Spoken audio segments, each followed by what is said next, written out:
Caríssimos irmãos, caríssimas irmãs, que a paz de nosso Senhor Jesus Cristo esteja com todos vocês em seus lares e em todas as suas atividades. Hoje damos mais um passo na nossa caminhada na leitura dos Atos dos Apóstolos. Caminhada essa iniciada no princípio de maio com o diácono David e sua esposa, que tratou da igreja nascente no ambiente palestino, a igreja mãe, a igreja que estava em Jerusalém, narrada pela ótica lucana. E hoje nós caminharemos mais um pouco, seguindo a igreja missionária, a igreja que cumpre o mandamento de Jesus para ir ao encontro de todos os povos até os confins da terra, tendo esta igreja como condutor nesta ida para junto do gentio, do pagão, buscando as conversões na pessoa de Paulo. Mas, antes de adentrarmos a esta específica leitura, entendo que é importante que a gente anote alguns detalhes, note algumas particularidades e peculiaridades da obra de Lucas. Sabemos, pela introdução tanto do Evangelho quanto dos Atos dos Apóstolos, que Lucas baseou as suas escritas em informações de testemunhas e até mesmo de testemunhas oculares.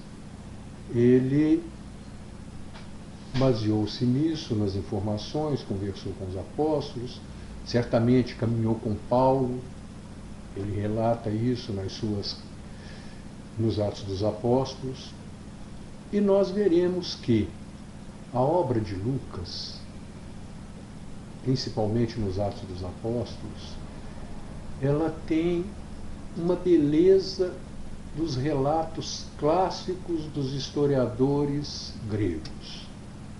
É uma obra composta com muito cuidado, com muito carinho e com umas narrativas que a gente tem que ficar atento para perceber que, como esta obra está situada, editada e lançada no princípio do século II, portanto, mais de 70 anos depois da paixão, morte, ressurreição e ascensão do Senhor, ela relata com uma ótica de um tempo já diferente, de um tempo em que já está em evolução o processo de inculturação com a cultura greco-romana. Lucas, então, fala da ideia, da imagem, do pensamento daqueles que viviam no final do século I, princípio do século II. Portanto, vamos encontrar colocado nas bocas das personagens palavras nascidas do desejo do autor de mostrar que estas palavras condizem com a realidade de um momento presente, mas buscadas numa realidade anterior. Lucas, pela sua capacidade, pelo seu entrosamento com Paulo, ele faz algo que nos parece fenomenal. Ele relata do 1º ao 13º capítulo dos Atos dos Apóstolos a igreja palestina, a igreja de Jerusalém, a igreja mãe e o início da evangelização dos outros povos, o início da caminhada missionária da igreja, principalmente na pessoa de Barnabé. Barnabé, que será o primeiro companheiro de Paulo nas suas caminhadas, na sua viagem, principalmente a primeira viagem. Nós também percebemos que não é possível que a gente abandone de todo esta datação necessária. O livro dos Atos dos Apóstolos, portanto, ele vem mostrar a igreja que nasce, mas uma igreja lida não como uma história dentro daquele ideal de historiografia que nós conhecemos, e sim uma história teológica, uma história em que a ação dos participantes, a ação dos personagens é determinada pelo seguimento ao mandamento do Mestre, ao mandamento de Jesus. É importante notar que estamos falando de uma igreja que vivia divisões internas. Sim, divisões internas. A igreja cristã sempre teve suas divisões, teve suas divergências, mas sempre, pela ação do Espírito Santo, ela superou, ela encontrou seu caminho e cumpre a sua missão como deve ser. E Paulo vai nos falar disso, e Lucas, vai nos falar disso, muitas vezes em contradição com aquilo que Paulo relata em suas cartas. Nós vamos, em algum momento, principalmente falando do Concílio de Jerusalém, nós vamos ver que estas palavras de Lucas tendem mais a uma conciliação entre os dois fios condutores da igreja. Pedro, a igreja palestina, a igreja de Roma, e Paulo, o apóstolo dos gentios. É importante que a gente note que esta igreja, a princípio,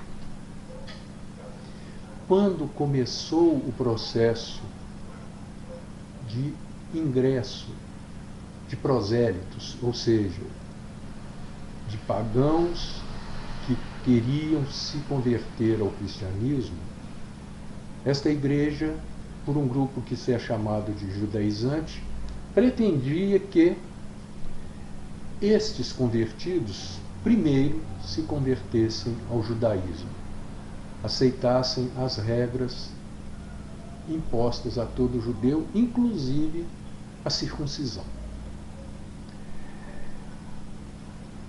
E Paulo era contra isso.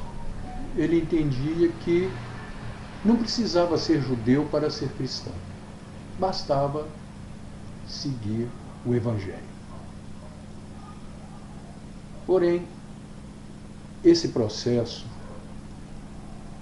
que nós veremos uma evolução logo à frente, ele se estabeleceu na região da Síria, a princípio, na Antioquia da Síria, tendo à frente Barnabé.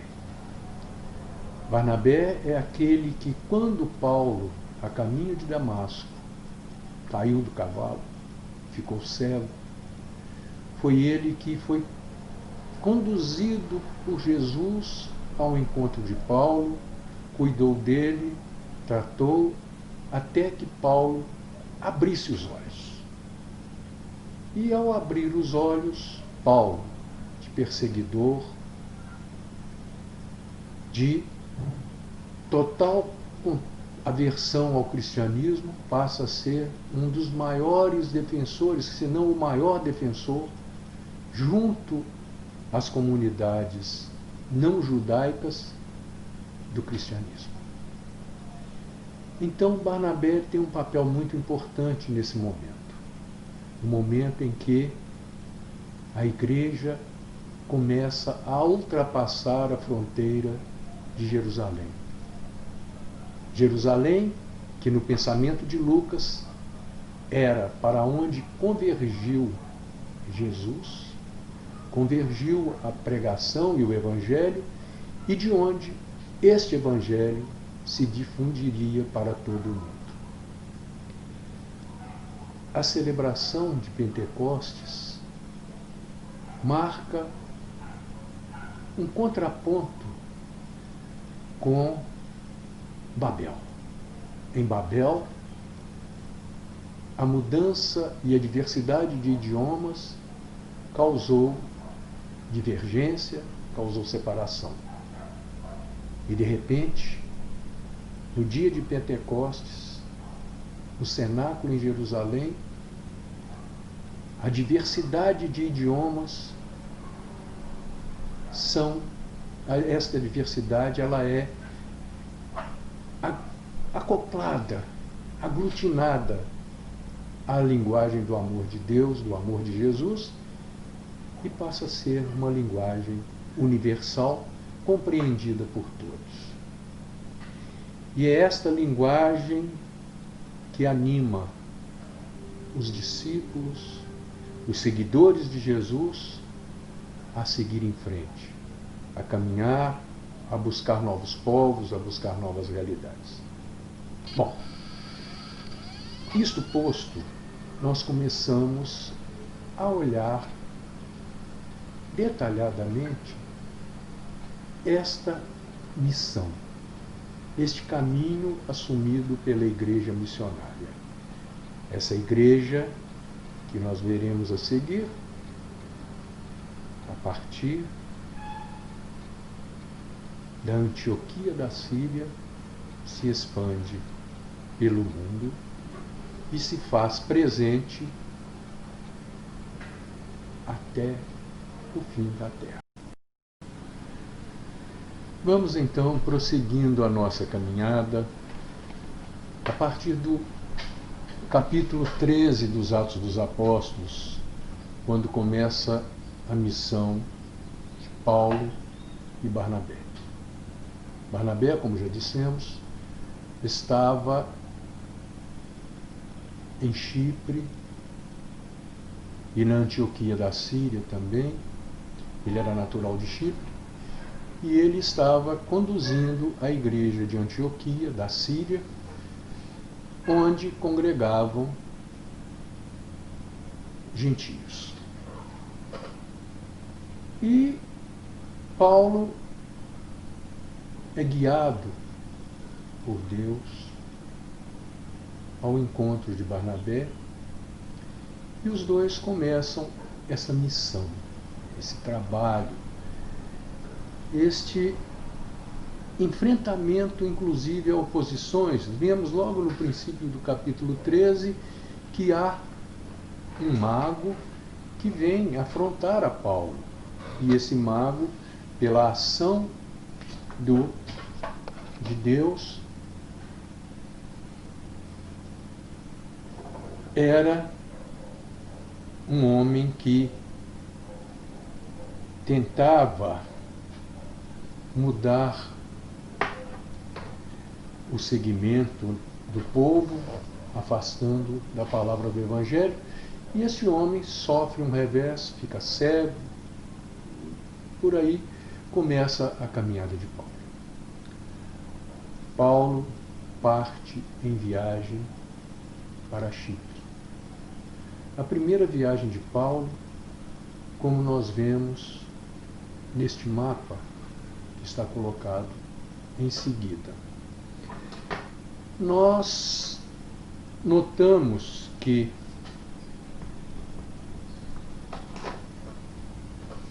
Paulo sai para Chipre e vai percorrendo toda aquela região e vai até Antioquia da Psídia, na fronteira com a Galácia. Antioquia da Psídia é a capital da região da Antioquia, enquanto Damasco é a capital da Síria, onde tem também uma cidade chamada Antioquia. Estas cidades com este nome e regiões com este nome de Antioquia são uma homenagem ao rei Antíoco grego no tempo das dominações seleucidas, das dominações gregas do povo judeu. A Grécia dominou grande parte do Oriente Médio. E estas viagens, Paulo vai realizando aquilo que é da sua missão. Embora, vejam bem, ele ainda sofre restrições por parte dos judeus.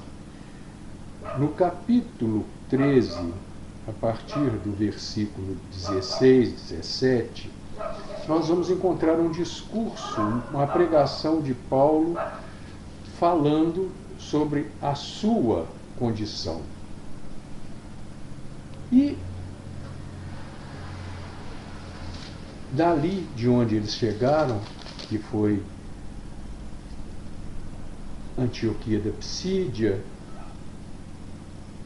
eles saíram da região da Antioquia da Síria, foram para Chipre. De Chipre eles foram para Antioquia da Psídia e depois saíram para Pafos, Pérgia, Panfilha e foram rodando toda aquela região levando a palavra do Evangelho. Esta pregação surtiu efeito. Surtiu efeito que o número de convertidos ao cristianismo aumentava cada dia mais. Eram inúmeros os pagãos que abandonavam o seguimento dos deuses múltiplos e passavam a seguir a Jesus de Nazaré. E esta pregação e esta conversão começou a suscitar um problema, um conflito entre este novo grupo que assumia sua fé cristã e aqueles chamados judaizantes que entendiam que o passo necessário para que se tornasse cristão era converter-se, em primeiro lugar, ao judaísmo. Notem bem que ainda neste tempo, nessa época, os cristãos congregavam nas sinagogas, mantinham uma convivência mais ou menos amistosa com os judeus. Mas a chegada dos gentios vai abalar essa situação mais ou menos calma. Por quê? Como o judaísmo tem uma fé monoteísta, rígida, um monoteísmo absoluto, o pensamento grego que leva a admitir que Jesus é Filho de Deus, começa a nascer a teologia trinitária. Esse Deus trino provoca a ruptura com o judaísmo. Vamos chegar ao ano 80 com o rompimento total. O judaísmo rabínico, que evoluía nesta época, nos anos 80, depois de Cristo, ele determina que a separação entre cristãos e judeus. Não havia como conviver as duas teologias sob o mesmo teto. E este retrato, esta situação bem posterior as decisões do Concílio de Jerusalém em 49, estão presentes na narrativa lucana dos Atos dos Apóstolos. Por aí nós já percebemos que é a situação do tempo presente que Lucas faz a leitura dos acontecimentos anteriores. Podemos apontar também como situação presente naquela época as grandes perseguições, tanto judias, inclusive aquelas promovidas por Saulo de Tarso, e aquelas promovidas pelos imperadores romanos, principalmente aquela grande perseguição que culminou com o martírio de Pedro e Paulo em Roma, levada avante pelo imperador Nero. E isto marca muito os relatos lucanos nos Atos dos Apóstolos.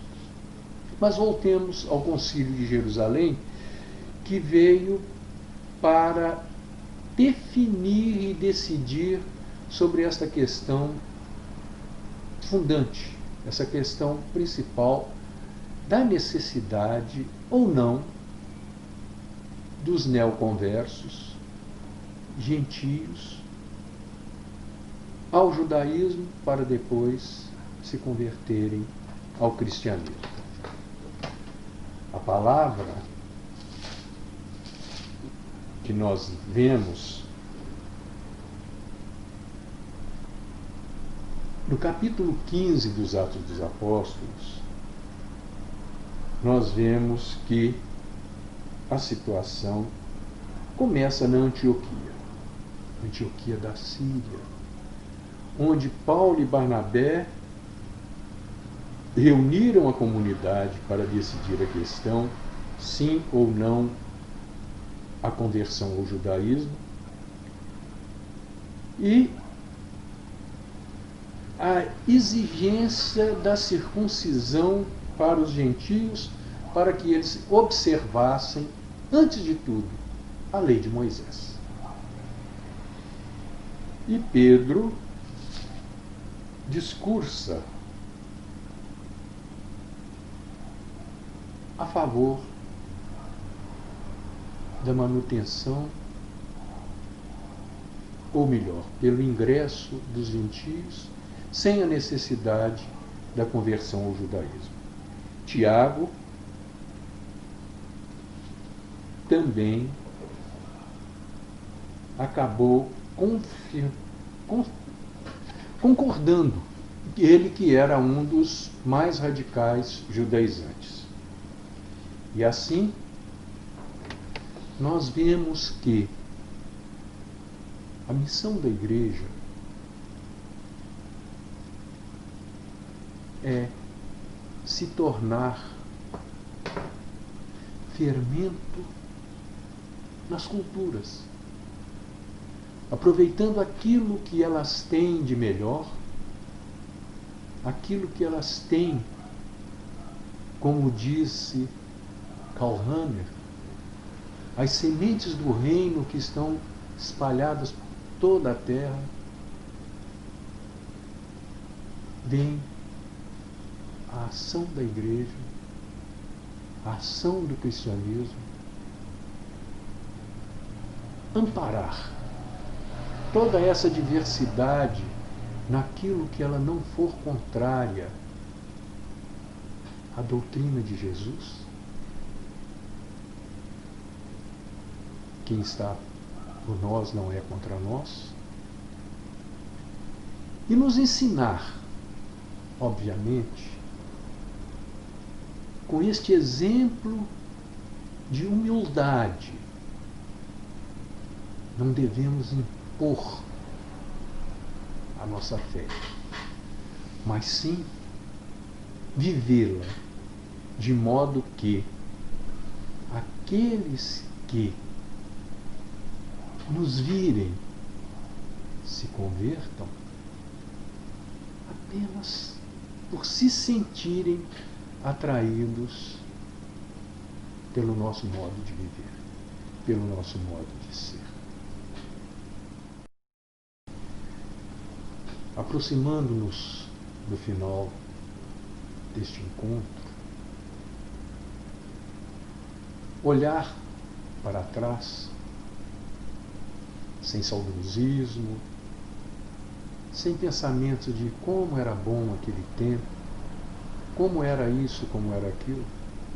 Olhar para trás para aproveitarmos as lições e corrigirmos os erros, para que não cometamos os mesmos equívocos, as mesmas bobagens que tantas vezes nós insistimos em cometer. A história da Igreja nos fala de momentos em que seus condutores abandonaram este segmento dos mandamentos, dos ensinamentos, da simplicidade, da misericórdia, da compaixão de Jesus. Não devemos cair no mesmo erro. Devemos ter um coração aberto para acolher o irmão. Em primeiro lugar, devemos nos amar. Como diz o Padre Zezinho, embora ele não tenha dito isso, como eu vou dizer, mas é a ideia. Devemos nos amar como Jesus amou a cada um de nós. Porque somente poderemos dar ao nosso irmão, àquele a quem nós apresentamos, esse Senhor em que nós confiamos, em que nós cremos, o amor que nós trazemos em nosso coração. Se não tivermos amor, não poderemos amar, porque não damos aquilo que não temos. Caríssimos e caríssimas, o caminho para o alto é um caminho, muitas vezes, difícil. É um caminho que fazemos individualmente, cada um do seu modo, cada um enfrentando seus próprios problemas, suas próprias dificuldades. Mas, tendo a certeza de que não caminhamos sozinhos, sempre teremos alguém ao nosso lado para nos incentivar, para nos apoiar, para nos conduzir. Ainda que muitos de nós, às vezes, permaneçam no sopé da montanha,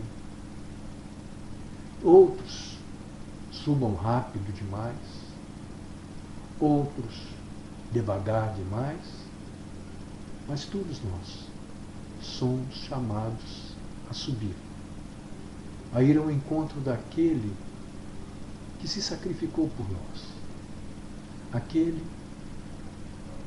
que nos resgatou com seu sangue, aquele que esta igreja missionária, que nasceu e cresceu no sangue dos mártires,